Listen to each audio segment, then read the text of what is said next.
गुरुर्ब्रह्मा गुरुर्विष्णू गुरुर्देव महेश्वरा सद्गुरु साक्षात परब्रह्मा तस्मै श्री सद्गुरुवे नमः। जय जय रघुवीर समर्थ। सद्गुरु चरणांना नतमस्तक होऊन आपण शुभ्र सकाळच्या वातावरणामध्ये या निरूपणास सुरुवात करूया। मायबाप सज्जनांचं स्वागत आहे। समर्थांनी सांगितलेलं आहे की आपल्याला दुःख देणारे या जगामध्ये कमी आहेत का? भरपूर असे असंख्य दडलेले आहेत की जितकं सत्य आहे ना, हे आपल्याला दुःख देणारे भरपूरच आहेत, तितकंच सत्य हेही आहे की आपल्याला सगळ्यात जास्त मायेनं जवळ घेणारे ना फक्त सद्गुरूच आहेत। कारण दुःख देणारे लोकांची कमी आहे का? या जगामध्ये जिथे जायाल तिथे दुःखाचं सावट, बाकी दुसरं काही दिसणार नाही। पण प्रेमानं आणि आपुलकीनं एक आई म्हणून जे जवळ घेतात ना, ते माझे सद्गुरूच आहेत। पण या अंतर आत्म्यातून पाहिलं तर हे सद्गुरू दिसतील, नाहीतर तुम्ही बाह्य रंगानं पाहिलं ना तर तुमच्या डोळ्यासमोर जेव्हा तुम्ही डोळे मिटता, डोळे बंद करता, तेव्हा तुम्हाला सद्गुरू कधीच दिसणार नाही। त्यासाठी अंतरात्म्यामध्ये अनुभव घ्यावा लागतो, आणि तो अनुभव कोणाला मिळतो? जो भक्ती मार्गामध्ये आहे, ज्याचे कर्मश्रेष्ठ आहेत। बघा, पुढे समर्थांनी सांगितलं सुद्धा आहे की जर या 3 मार्गांचा जर उपयोग केला ना, या 3 विचारांचा जर अवलंब केला ना, तर आजचा मनुष्य आहे ना, हा जीव आहे, कधीच गरीब राहणार नाही। दुःखांना सुद्धा सामोरे जाण्यासाठी त्याच्याकडे बळ निर्माण होईल। पण समर्थांनी सांगितलेल्या विचारांवर हा बघा लक्ष देतो का? त्या भक्तीवर लक्ष देतो का? समर्थांनी सांगितलेलंच आहे की हा मनुष्य जीव आहे, हा सजीव आहे, याच्या जीवनामध्ये दुःख आणि सुख येणारच आहेत। पण जो सर्व सृष्टी चालवतो ना, जो मालक आहे, त्याच्या हातामध्येच आहे ना, हे आपण जेव्हा मान्य करू ना, तेव्हा खरी या देहातून भक्ती घडली जाईल, उपासना होईल। पण जोपर्यंत आपलं मन मान्य करत नाही की माझं सर्व शरीर चालवणारा कोणती तरी ऊर्जा आहे, माझे सद्गुरू आहेत, तोपर्यंत या देहातून भक्ती घडेल का? कधीच घडणार नाही। म्हणून अगोदर मान्य कर माणसा। जोपर्यंत तू मान्य करत नाहीस ना, तोपर्यंत तुझ्या जीवनामध्ये अडथळे तर निर्माणच होणार आहेत। आणि जेव्हा तू मान्य करशील या जगामध्ये, या प्रत्येक कणाकणामध्ये माझे सद्गुरू भरलेले आहेत, तेव्हा तुझं जीवन बघ कसं होऊन जाईल। समर्थांनी सांगितलेलं आहे, माणूस परमेश्वराची आठवण कधी करतो? जेव्हा भलं मोठं संकट त्याला समोर दिसतं आणि ते संकटावर विजय कसा मिळवावा हे त्याच्याकडं काहीच पर्याय नसतो। तरी सुद्धा समर्थांनी सांगितलेलं आहे, हे मनुष्या, तुझे सर्व दरवाजे बंद झाले ना, तरीही सद्गुरू हृदयाचा दरवाजा कायम उघडा असतो। अपेक्षा सद्गुरूपासून ठेव, कारण लोकांपासून जर तू अपेक्षा ठेवली ना, तर तुझा दर वेळेला अपेक्षाचा भंग झालेला आहे। पण जेव्हा सद्गुरूकडून अपेक्षा ठेवतोस ना, तेव्हा भक्ती मार्ग सुद्धा तेवढाच तुझा प्रॉपर पाहिजे। नाहीतर तू उपासना 1 हप्त्यातून करशील आणि सद्गुरू कृपेकडून तू कृपा मागशील, तर ते शक्य होईल का? तरी सुद्धा सद्गुरू या बघा एवढे भोळे दैवत आहे, तरीही माझा परमेश्वर या भक्तावर कृपा करत असतो।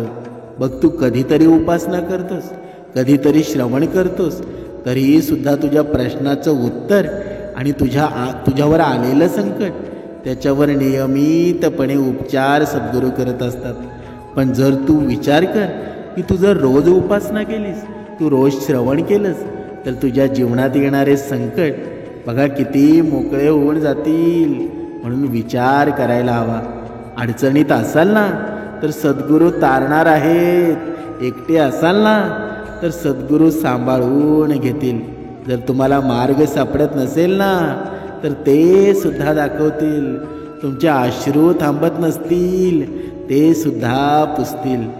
या जगामध्ये अशक्य तेही शक्य करतील. हे माझे सद्गुरू आहेत. तरीही सुद्धा मनुष्य भक्ती करत नाही. हे किती दुर्दैव आहे. समर्थ सांगत आहेत की मनुष्याच्या जीवनाचे सार सद्गुरू आहेत. जिथे तू ज्या दृष्टीने बघशील त्या दृष्टीने तुला हे जग दिसेल. पण जर तू परमार्थामध्ये या भक्ती मार्गामध्ये लीन होऊन जाशील ना तर या जगामध्ये तुला फक्त माझे सद्गुरू दिसतील. फक्त दत्त माऊली दिसतील. श्रीराम समर्थ दिसतील. समुद्र असतो ना हा सर्वांसाठी सारखाच असतो. पण काही जण समुद्रामधून मोती उचलतात तर काही जण त्यातून मासे घेतात. तर काही जण असतात ना त्यातून आपले पाय ओळे करतात. बघा हे विश्व आहे ना हे पण सर्वांसाठी सारखंच आहे. फक्त त्यातून तुम्ही काय घ्याल ना ते महत्त्वाचं आहे. म्हणून काही जण बघा काही जण मोती उचलतात, काही जण मासे घेतात, तर काही जण पाय ओळे करतात. या तीन गोष्टींपैकी आपण काय घ्यावं हे सुद्धा आपल्यावर आहे ना. जे मोती उचलतात तो धनवान होतो. जे मासे उचलतात त्याच्या पोटाची भूक भागते. म्हणजे पाय ओळे करतात तो उन्हापासून बघा त्रस्त झालेला असतो ना त्याला थंडावा मिळतो. पण याच्या तिघांपासून तुम्हाला जर धनवान व्हायचं असेल तर तुम्हाला मोती उचलायला लागतील. पण ते मोती बघा ते मोती सर्वांना दिसतात का? ते मोती दिसण्यासाठी अध्यात्म मार्ग तुम्हाला निवडावा लागेल. श्रवण निवडावा लागेल, उपासना निवडावी लागेल. तर ते तुम्हाला ते समुद्रातले मोती दिसतील. नाहीतर तुम्हाला सगळीकडे मासेच मासे दिसतील. तुम्हाला सगळीकडे पाणीच पाणी दिसेल. पण सद्गुरू रूपी नावेतून जेव्हा तुम्ही जायाल, जेव्हा तुमच्या हातून 2 वेळची उपासना होईल, जेव्हा तुमच्या हातून श्रवण होईल, तेव्हा ते समुद्रातले मोती तुमच्या या डोळ्यांनी तुम्हाला दिसू लागतील. पण जोपर्यंत हे सर्व काही होत नाही तोपर्यंत ते मोती दिसतील का? बघा आपण एका उदाहरणाद्वारे स्पष्ट करूया की असे कोणते 3 मार्ग आहेत जे तुम्ही या आयुष्यामध्ये अवलंबले तर तुम्ही धनवान बनू शकता. तुम्ही कधीच गरीब राहणार नाही. एका गावामध्ये एक गरीब ब्राह्मण राहत होता. ब्राह्मणाच्या घराच्या जवळच एक जुनं वडाचं झाड होतं आणि त्याच झाडावरती नीलकंठ पक्षी आणि त्याच्या पत्नी सोबत राहत होता. नीलकंठ पक्षी आणि त्याची पत्नी दोघेही खूप बुद्धिवान होते बघा. आणि ब्राह्मण हा खूप बघा साधा भोळा होता. कारण दया क्षमा शांती त्याच्यामध्ये अतोड भरलेली होती. आणि सत्याच्या मार्गावरती चालणारा हा माणूस होता. त्याच्या जीवनामध्ये नेहमीच धनाचा अभाव असायचा. बघा आपण सुद्धा बघतो जो भरपूर भक्ती करतो, जो परमेश्वराच्या खूपच जवळ आहे, बघा त्याच्याकडे धनसुद्धा कमी असतं. बघा त्याचं कारण काय असतं बघा आपण या कथेद्वारे समजून घेणार आहोत. बघा तो ब्राह्मण होता ना, तो बघा सत्याच्याच मार्गावरती चालणारा होता. त्याच्या जीवनामध्ये नेहमीच धनाचा अभाव असायचा.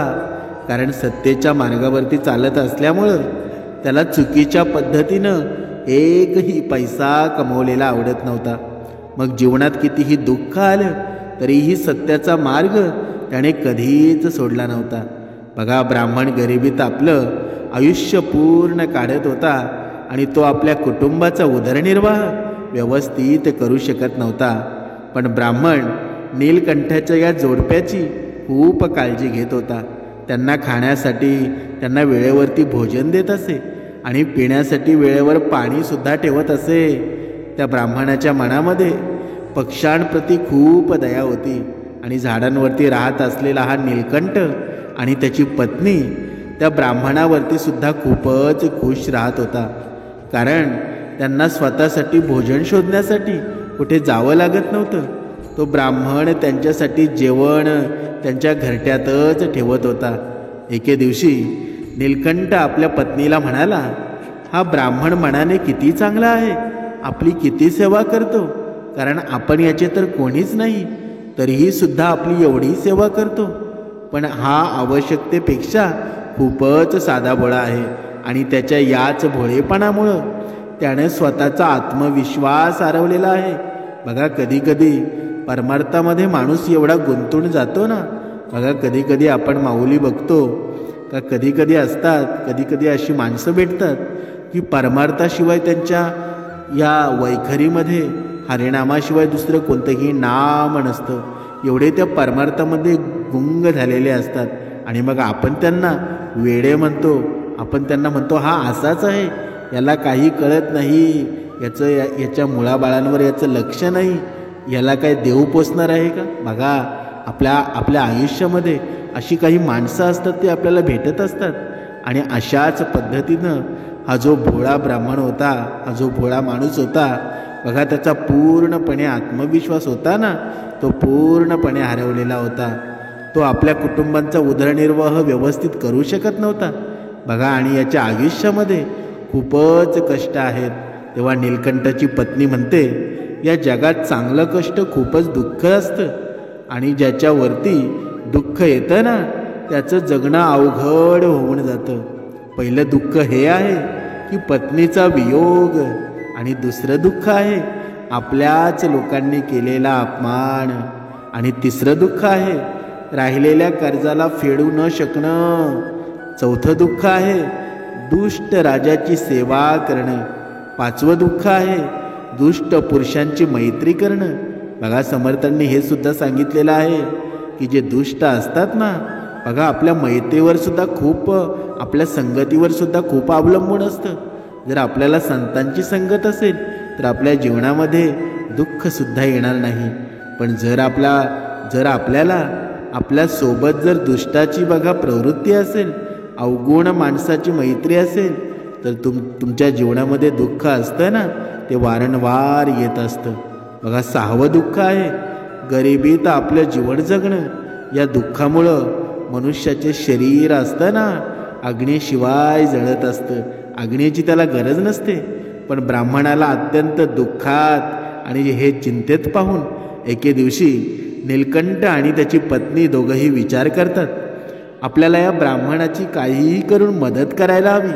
बिचारा ब्राह्मण आहे ना, आपल्यासाठी एवढं करतो, याच्यासाठी आपल्याला काहीतरी कामधंदा बघितला पाहिजे, म्हणजे या ब्राह्मणाचं आणि याच्या कुटुंबाचं जीवन सुखामध्ये व्यतीत होईल.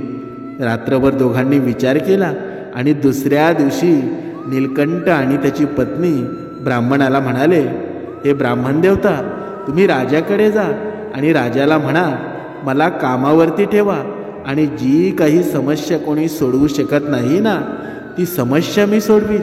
बघा, ही कथा म्हणून ऐकू नका.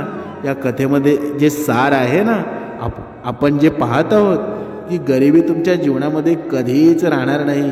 त्या 3 गोष्टी कोणत्या आहेत त्या आपण पाहत आहोत.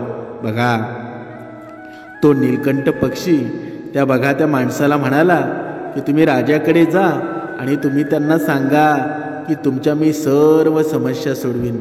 तुम्ही जेव्हा असं राजाला बोलशील ना, तेव्हा राजा तुला कामावरती ठेवण्यास तयार होईल, आणि जेव्हा राजा वेतनासाठी तुला विचारेल तेव्हा तू राजाला रोज 100 सोन्याची नाणी माग. ब्राह्मण म्हणाला, मी एवढा बुद्धिमान आणि हुशार नाही आहे, मी राजाची प्रत्येक समस्या सोडवू शकत नाही. जो दुसरा कोणी सोडवू शकत नाही ना, ती समस्या मी कशी सोडवू शकतो. पण तुम्ही दोघंही म्हणत असाल ना, तर मी राजाकडे जातो. एवढं म्हणून ब्राह्मण तिथून निघून जातो, आणि दुसऱ्याच दिवशी गरीब ब्राह्मण राजाच्या दरबारामध्ये पोचतो. आणि जसं त्या दोन्ही पक्षांनी त्याला सांगितलं होतं तसंच ब्राह्मण राजाला म्हणाला. राजाजवळ पोचतात राजाला म्हणाला, राजन, मला तुमच्याजवळ कामाला ठेवा. राजा म्हणाला, तू कोणतं काम करू शकतोस? जी पण समस्या दुसरं कोणी सोडवू शकत नाही ना, त्या सगळ्या समस्या मी क्षणात दूर करेल. राजा म्हणाला, तू या बदल्यात काय घेणार बरं? तुला किती वेतन हवं आहे? त्या ब्राह्मणानं वेतनाच्या स्वरूपात रोज 100 सोन्याची मागणी केली. आणि राजा म्हणाला, ब्राह्मण, 100 सोन्याची ही नाणी आमच्या दरबारातील मंत्र्यालाही मिळत नाहीत. आणि तुला 100 सोन्याची ही नाणी हवी आहेत ना? ब्राह्मण म्हणाला, हो महाराज, 100 सोन्याच्या नाण्यापेक्षा मी एकही नाणं कमी घेणार नाही. तिथे उभा असलेला मंत्री ब्राह्मणाला पाहत होता. त्याचा रंगरूप सावळा होता, शरीर खूपच अशक्त होतं. त्या ब्राह्मणाचे मळलेले कपडे जुने आणि फाटलेले कपडे घातलेले होते आणि त्याचा चेहरा सांगत होता की तो ब्राह्मण किती गरीब आहे आणि कशा प्रकारे तो आपलं जीवन जगत आहे. मंत्री राजाला म्हणाला, महाराज, तुम्ही 100 सोन्याची नाणी वेतन देऊन याला कामावरती ठेवा. हा ब्राह्मण गरीब आहे पण 100 सोन्याची नाणी मागत आहे, म्हणजे नक्कीच यामध्ये काही ना काही विशेष आहे. राजा म्हणाला, मंत्री, मी जर याला 100 सोन्याची नाणी देऊन कामावरती ठेवलं तर दुसऱ्याबरोबर हा अन्याय होईल. आमचे जुने दरबारी आहेत, जुने मंत्रीसुद्धा आहेत, एवढे पैसे त्यांनासुद्धा मिळत नाही.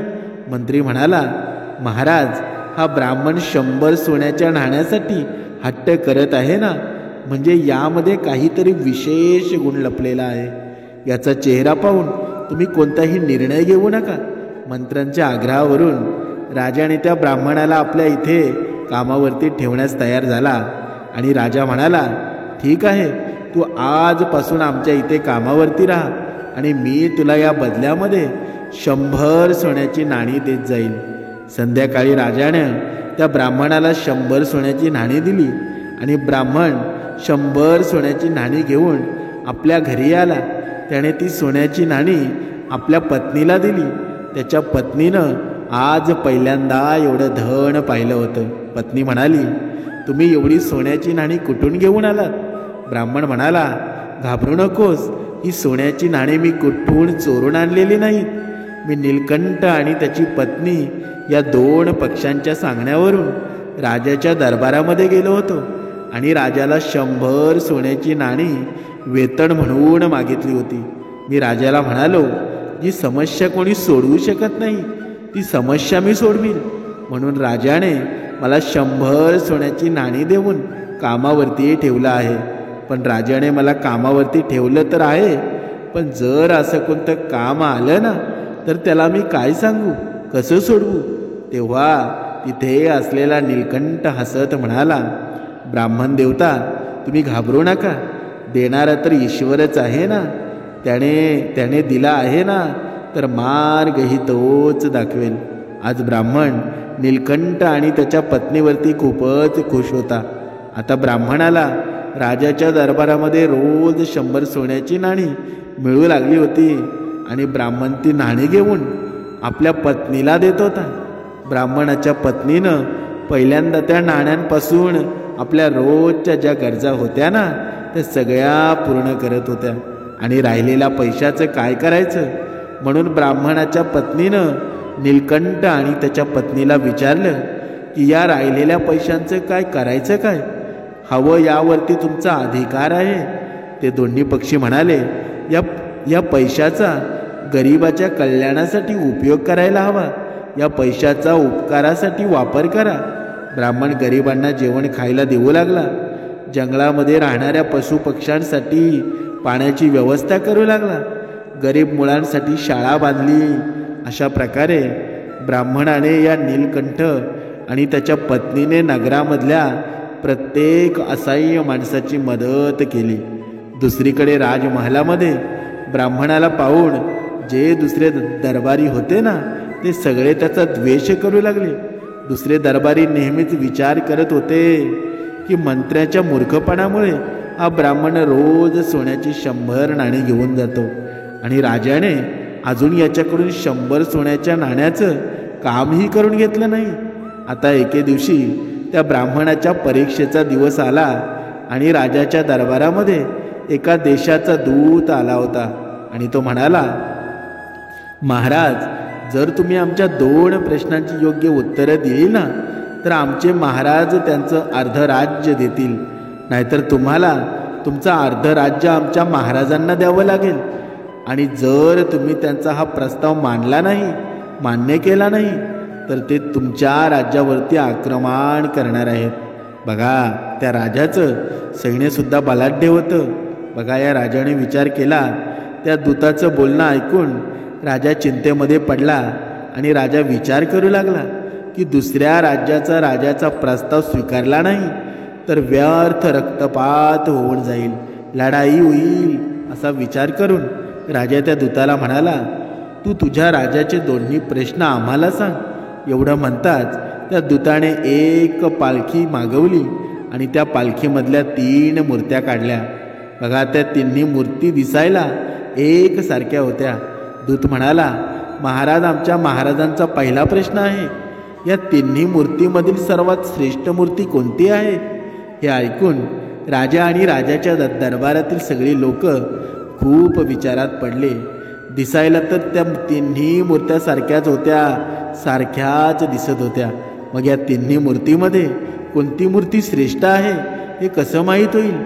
राजा आणि राजाच्या दरबारात असलेले कोणीच त्या मूर्तीमध्ये फरक काही शोधू शकले नाही, सांगू शकत नव्हते.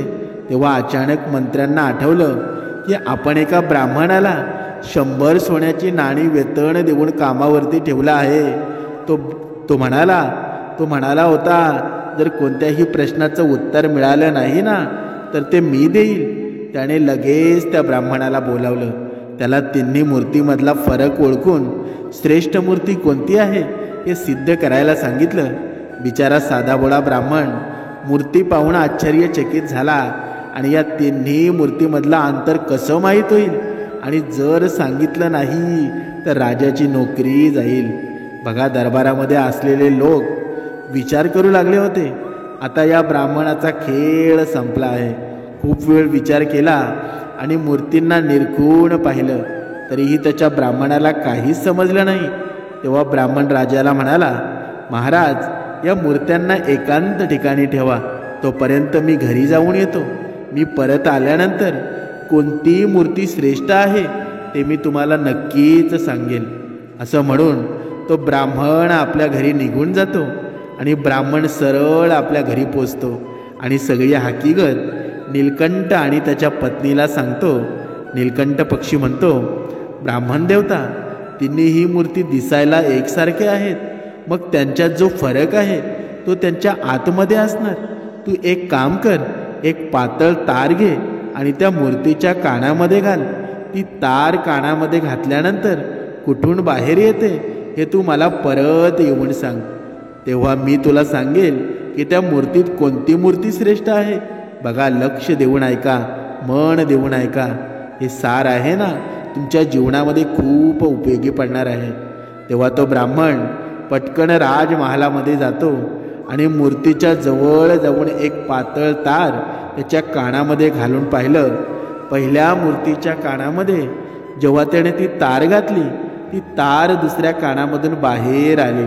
मग दुसऱ्या मूर्तीच्या कानामध्ये तार घातली तेव्हा ती तार त्या मूर्तीच्या तोंडातून बाहेर आली आणि नंतर तिसऱ्या मूर्तीच्या कानामध्ये घातलेली तार बाहेरच आली नाही. ब्राह्मणाने सगळी गोष्ट आहे येऊन नीलकंठाला सांगितली आणि नीलकंठाने त्याला समजावलं, मूर्तीच्या कानामध्ये छेद आरपार आहे. याचा अर्थ ती मूर्ती एका कानाने ऐकते आणि दुसऱ्या कानाने सोडून देते. त्या मूर्तीवर कोणत्याच गोष्टीचा फरक पडत नाही. आणि दुसरी मूर्ती एका कानाने ऐकते आणि तोंडाने सगळं बोलून टाकते. आणि तिसरी मूर्ती आहे ती एका कानाने ऐकते आणि सगळं आपल्या पोटात लपवून ठेवते. म्हणजे तिसरी मूर्ती आहे ना, त्या तिन्ही मूर्तीमध्ये सर्वात श्रेष्ठ आहे. जो मनुष्य सर्वांचं ऐकतो ना आणि आपल्या पोटात ठेवतो, कोणाला सांगत नाही आणि वेळ येताच त्याला उपयोगात आणतो, तोच मनुष्य बुद्धिमान आहे आणि तोच मनुष्य श्रेष्ठ मानला जातो. नीलकंठाने जसं सांगितलं ब्राह्मणांना तसंच जाऊन राजाला सांगितलं. मग दुसऱ्या देशाचा राजा या उत्तराने संतुष्ट झाला आणि ब्राह्मणाच्या उत्तराने दरबारातले सगळे प्रसन्न झाले आणि ब्राह्मणाचा जय जयकार करण्यास सुरुवात केली. नंतर त्या दूताने त्याचा दुसरा प्रश्न विचारला. तो म्हणाला, असा कोणता व्यक्ती आहे तो मृत्यूने जिवंत आहे आणि दुसरा जिवंत असल्याने जिवंत राहतो? बघा, दुसरा प्रश्न बघा. असा कोणता व्यक्ती मृत्यूने जिवंत आहे आणि दुसरा जिवंत असल्याने जिवंत राहतो? ब्राह्मण हा प्रश्न ऐकून परत नीलकंठ आणि त्याच्या पत्नीजवळ जातो. यावेळी नीलकंठ म्हणाला, हे ब्राह्मण देवता, याचं उत्तर तर एक तुम्ही आहात आणि दुसरं उत्तर आहे वैद्य. जेव्हा व्यक्ती मरतो तेव्हा त्याच्या अंतिम विधी ते श्राद्धपर्यंतचे कर्म पंडितांना करावे लागतात. दक्षिणा घेऊन तो आपल्या उदरनिर्वाह करतो आणि वैद्य मृत्यूच्या दिशेने जाणाऱ्या आजारी व्यक्तीला जिवंत ठेवून आपलं पोट भरत असतो. ब्राह्मण राज दरबारामध्ये जाऊन हेच उत्तर राजासमोर ठेवतो. उत्तर ऐकून सगळ्या दरबारामध्ये ब्राह्मणाचा जय जयकार होऊ लागला. मग राजाला अर्ध राज्य मिळालं आणि सगळ्या नगरात ब्राह्मणाचा मान सन्मान वाढला. एके दिवशी राजा विचार करू लागला, ब्राह्मण प्रश्न ऐकून आपल्या घरी का जातो? नक्कीच काहीतरी कारण असेल. राजाने विचारल्यानंतर ब्राह्मणानं सर्व काही सांगितलं. त्याच्या घराजवळ एक वडाचं झाड आहे आणि ते जुनं झाड आहे आणि त्याच झाडावरती एक नीलकंठ नावाचा जोडा राहतो. नीलकंठ पक्षाचा जोडा राहतो. ते दोन्हीही पती पत्नी खूपच बुद्धिवान आहेत. त्यांच्या सांगण्यानुसारच मी तुमच्या येथे नोकरी करत आहे आणि या दोन्ही प्रश्नांची उत्तरं आहेत ना, ती मला त्यांनीच दिली आहेत. हे ऐकून राजा खूपच प्रसन्न होतो आणि राजाने नीलकंठ आणि त्याच्या पत्नीला राजवाड्यामध्ये बोलावणं करतो आणि त्यांना म्हणतो, तुम्हाला हे ज्ञान कुठून प्राप्त झालं आहे? तेव्हा ते दोन्ही पक्षी हसून म्हणाले, महाराज, आम्हाला हे ज्ञान याच ब्राह्मणाकडून मिळालेलं आहे. यांच्या घरामध्ये आम्ही राहतो आणि हा ब्राह्मण खूप विद्वान आहे. यांनी शास्त्राचा खूप अभ्यास केला आहे. जेव्हा हा ब्राह्मण शास्त्राचा अभ्यास करण्यासाठी बसत होता तेव्हा आम्ही झाडावरती बसून सगळं काही ऐकत होतो आणि यांच्याच कृपेमुळं आमच्यामध्ये एवढी बुद्धी आलेली आहे, बुद्धी निर्माण झालेली आहे. महाराज, हा ब्राह्मण खूपच साधाभोळा आहे. याच्यामध्ये स्वतःचा आत्मविश्वास नव्हता. हा आयुष्यभर आपल्या भोळेपणामुळे गरिबीचे दुःख सहन करत होता. यावेळी यांनी आमचा सल्ला मांडला आणि हे सफळ झाले. नीलकंठ पुढे म्हणाले, हे राजन, या 3 गोष्टी जो व्यक्ती आपल्या जीवनामध्ये आत्मसात करेल ना, तो आपल्या गरिबीला कायमचं मिटवू शकतो. बघा, आपण या निरूपणामध्ये पाहत होतो की त्या कोणत्या 3 गोष्टी आहेत की त्या जर गोष्टी माणसाने आत्मसात जीवनामध्ये केल्या ना, तर तो कधीच गरिबी राहणार नाही. कधीच गरिबीला तो कायमचं मिटवून टाकेल. सगळ्यात पहिली गोष्ट की मनुष्याने स्वतःचा आत्मविश्वास कधीच हरवला नाही पाहिजे. आणि कारण जो व्यक्ती आपला आत्मविश्वास हरवतो ना, तो कधीच आयुष्यात काही करू शकत नाही. त्याचं सगळं आयुष्य गरिबीत जातं. आणि ज्याच्याजवळ आत्मविश्वास असतो ना, तो नेहमी आपल्या आयुष्यामध्ये प्रगती करत असतो. त्याच्या आयुष्यातून गरिबी समाप्त होत असते. बघा, आता दुसरी गोष्ट ज्या प्रकारे सुगंधाशिवाय फुलाला काही मूल्य नाही आणि पाण्याशिवाय नदीचं काही मूल्य नाही. बघा, फळाशिवाय झाडाचं मूल्य नसतं, तशाच प्रकारे ज्ञानाशिवाय मनुष्याचं काहीच मूल्य नाही. म्हणून व्यक्तीला ज्ञानाचं अध्ययन करायला हवं. कारण ज्ञान आत्मसात केल्याशिवाय व्यक्ती आपल्या गरिबीला मिटवू शकत नाही. म्हणून ज्ञान असणं खूप गरजेचं आहे. आता पाहूया तिसरी गोष्ट. माणसाला कधीही कर्महीन होऊन बसलं नाही पाहिजे. कारण नेहमी प्रयत्नशील राहिलं पाहिजे. कारण प्रयत्न करणारा व्यक्ती असतो ना, तो कधीच गरीब राहत नाही. त्याच्या आयुष्यातून गरिबी नेहमीसाठी निघून जाते. ही सृष्टी भरपूर मूल्यवान गोष्टींनी भरलेली आहे. पण जो कर्महीन आहे, जो कर्मच करत नाही, त्याला त्या गोष्टी प्राप्त होत नाही ज्याच्या त्याच्या जीवनामध्ये आवश्यक आहेत. पण जो व्यक्ती कर्मठ आहे, तो आपल्या कर्माद्वारे सगळ्या गोष्टींना प्राप्त करतो ज्याच्या त्याच्या जीवनासाठी आवश्यक असतात. म्हणून कर्महीन नाही, कर्मठ बना.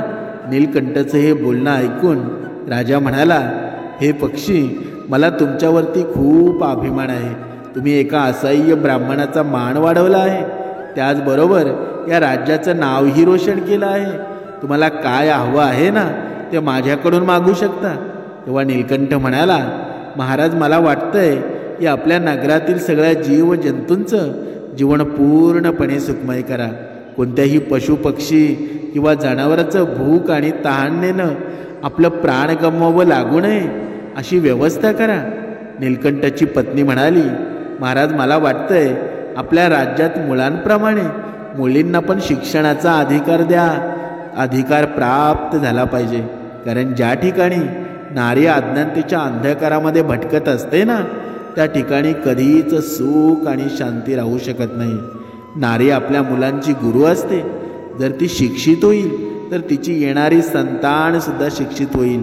नीलकंठ आणि नीलकंठांच्या पत्नीच्या या बोलण्यावरून राजाने आपल्या राज्यात नारीचे शिक्षण आणि पशुपक्ष्यांच्या सेवेला प्राधान्य दिलं. या प्रकारे सुंदरातलं सुंदर फूळ सुगंधाशिवाय व्यर्थ आहे. त्याच प्रकारे मनुष्य कितीही रूपवान असेल ना, बलशाली असेल, मोठ्या कुळात जरी जन्म झाला असेल ना, स्त्री असो किंवा पुरुष असो, तो ज्ञानाशिवाय सगळं व्यर्थ आहे. त्याचं काहीच महत्त्व नाही. समर्थांनी सांगितलेलं आहे या कथेचं तात्पर्य काय. बघा, या 3 गोष्टी जो समजून घेतल्या ना, तर मनुष्याच्या जीवनामध्ये गरिबी कधीच राहणार नाही. पण मनुष्य स्वतःचा आत्मविश्वास जेव्हा खचून जातो ना, तेव्हा मनुष्याच्याकडे लक्ष्मी सुद्धा राहत नाही. म्हणून आपला आत्मविश्वास, किती जरी जीवनामध्ये संकट आली, किती जरी जीवनामध्ये संकट निर्माण झालं, दुःख निर्माण झालं, तरी आपला आत्मविश्वास आणि आपली श्रद्धा, विश्वास कधीही परमेश्वरावरून कधीच ढळू देऊ नका. कारण सर्व तारणारा तो एकच परब्रह्म आहे. म्हणून संगत संतांची करा, मैत्री सज्जनाची करा. तुमच्या जीवनामध्ये सुख प्राप्त झाल्याशिवाय राहणार नाही. झालेले दिवस असतील ना, गेलेले वाईट दिवस असतील, त्यांना परत उजाळा देत बसू नका.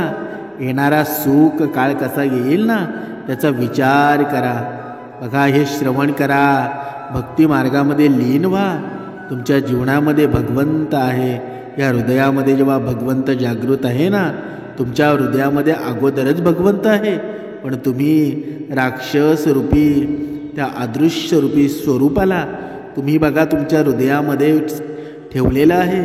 आणि तो राक्षस रूपी रावण आहे ना, जोपर्यंत तुम्ही बाहेर काढत नाही तोपर्यंत सद्गुरू तुमच्या आतमध्ये बसणार नाही. म्हणून या भेदरूपी रूपाला बघा छेदून काढण्यासाठी एकच अस्त्र आहे, ते म्हणजे सद्गुरू. पुन्हा एकदा श्रवणाला बसा, पुन्हा एकदा भक्ती रंगामध्ये लीन व्हा. 2 वेळची उपासना करा. भगवंत तुमच्या हृदयामध्ये कसा बसून जाईल ना, कसा राहून जाईल तुम्हाला सुद्धा कळणार नाही. तुम्ही कधी देवाचे होऊन जाल. जय जय रघुवीर समर्थ.